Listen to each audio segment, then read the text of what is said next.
नमस्कार मंडळी, royal Marathi YouTube चॅनलवर आपल्या सर्वांचं स्वागत आहे. आजच्या व्हिडिओमध्ये आपण मुख्यमंत्री माझी लाडकी बहीण या योजनेच्या संदर्भात अत्यंत महत्त्वाचे असे अपडेट पाहणार आहोत.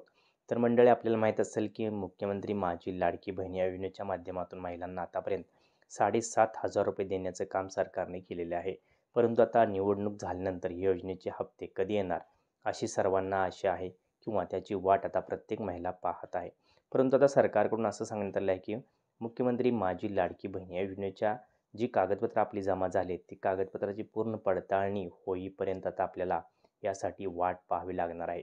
त्याचबरोबर आपल्याला 2100 रुपयाचा जो हप्ता मिळणार आहे त्या संदर्भात आता त्या खात्याच्या ज्या मंत्री आहेत आदिती तटकरे यांनी असं सांगितलेलं आहे की ही योजना सुपरहिट ठरली होती, परंतु महिन्याला जे 1500 रुपये दिले जाणार ती रक्कम वाढवून आता 2100 रुपये करण्यात आल्याचे आश्वासनसुद्धा या सरकारने दिलेले आहे. या योजनेत आता 2100 रुपये कधीपासून येणार याच्याकडे सर्वांचे लक्ष आहे. परंतु या योजनेच्या संदर्भात मंत्री महोदयाने असं सांगितले आहे की 2100 रुपये कधीपासून चालू होणार या संदर्भात अजून काही निर्णय घेण्यात आलेला नाही.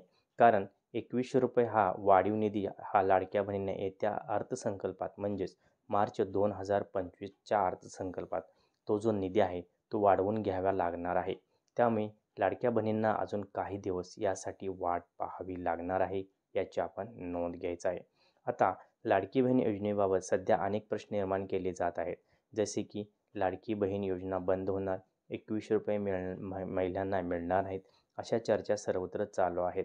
परंतु आता यासाठी जो वाढीव निधी लागणार आहे त्याची मंजुरी यांना या योजनेच्या संदर्भात 2025च्या अर्थसंकल्पात घ्यावी लागणार आहे.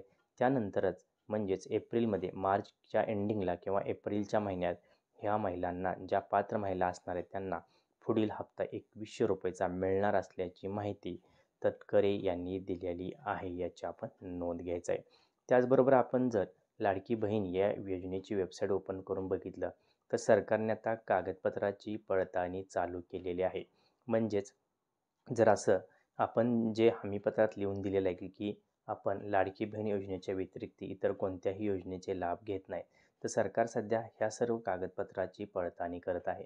जसे की आपण 1500 रुपयेपेक्षा जास्त इतर कोणत्या योजनेचा लाभ घेत आहात की नाही, किंवा आपल्याकडे सरकारी नोकरी आहे किंवा नाही, किंवा आपल्या घराचे टोटल उत्पन्न 2.5 लाखाच्या वर असेल तरीसुद्धा आपल्याला ह्या योजनेमधून वगळण्यात येणार आहेत, किंवा आपल्याकडे 5 एकरपेक्षा जास्त जमीन असेल तरीसुद्धा आपल्याला ह्या योजनेतून वगळण्यात येणार आहे, याची आपण नोंद घ्यायची आहे. सरकारने असे निकष आता लावण्यास सुरुवात केलेली आहे. त्यामुळे सरकारला निवडणुकीच्या तोंडावर ही सर्व कागदपत्राची पडताळणी करत असताना वेळ मिळाला नसल्यामुळे सरकार आता ही सर्व करणार आहे. त्याचबरोबर वाढीव निधीसाठी सुद्धा आता सरकार या सर्व ज्या लागणाऱ्या गोष्टी आहेत ते पाहणार आहे. येणाऱ्या अर्थसंकल्पात 1500 रुपयाचा हप्ता 2100 झाल्यामुळे वाढीव निधीला आता मंजुरी घेण्यात येणार आहे. मंजुरी घेण्यात आल्यानंतर आपल्याला एप्रिल महिन्यात किंवा मार्च एंडिंगला 2100 रुपयाचा पात्र महिलांना फक्त हा हप्ता येणार आहे, याची आपण नोंद घ्यायची आहे. तर आता ज्या महिला या हप्त्याची वाट पाहत आहेत त्यांना आता एप्रिलमध्ये पैसे मिळेल अशी आशा सरकारने दाखवलेली आहे. व्हिडिओ शेवटपर्यंत पाहिल्याबद्दल आपल्या सर्वांचे हार्दिक आभार. अशाच नवीन व्हिडिओ करता चॅनलला सबस्क्राईब करा, व्हिडिओ लाईक करा. जय हिंद, जय महाराष्ट्र.